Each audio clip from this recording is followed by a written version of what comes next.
मती अध्याय 5। तुम पृथ्वी के नमक हो, परंतु यदि नमक का स्वाद बिगड़ जाए तो फिर किस वस्तु से नमकीन किया जाएगा। फिर वह किसी काम का नहीं, केवल इसके कि वह बाहर फेंका जाए और मनुष्यों के पैरों तले रौंदा जाए। तुम जगत की ज्योति हो।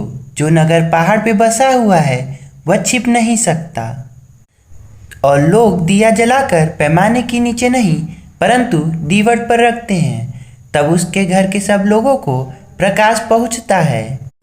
उसी प्रकार तुम्हारा उजियाला मनुष्यों के सामने चमके, कि वह तुम्हारे भले कामों को देखकर तुम्हारे पिता की जो स्वर्ग में है बड़ाई करें। यह न समझो कि मैं व्यवस्था था भविष्यद्वक्ताओं की पुस्तकों को लोप करने आया हूँ।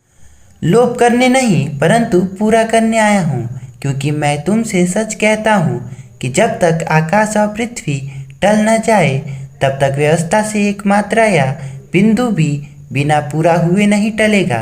इसलिए जो कोई इन छोटी सी छोटी आज्ञाओं में से किसी एक को तोड़ेगा और वैसे ही लोगों को सिखाएगा, वह स्वर्ग के राज्य में सबसे छोटा कहलाएगा, परंतु जो कोई उनका पालन करेगा वह उन्हें सिखाएगा, वह स्वर्ग के राज्य में महान कहलाएगा। क्योंकि मैं तुमसे कहता हूँ कि यदि तुम्हारी धार्मिकता शास्त्रियों और फरीसियों की धार्मिकता से बढ़कर न हो तो तुम स्वर्ग के राज्य में कभी प्रवेश करने ना पाओगे। तुम सुन चुके हो कि पूर्व काल के लोगों से कहा गया था कि हत्या न करना, और जो कोई हत्या करेगा वह कचहरी के दंड के योग्य होगा। परंतु मैं तुमसे यह कहता हूँ कि जो कोई अपने भाई पर क्रोध करेगा वह कचहरी में दंड के योग्य होगा, और जो कोई अपने भाई को निकम्मा कहेगा वह महासभा में दंड के योग्य होगा, और जो कोई कहे अरे मूर्ख, वह नरक की आग के दंड के योग्य होगा।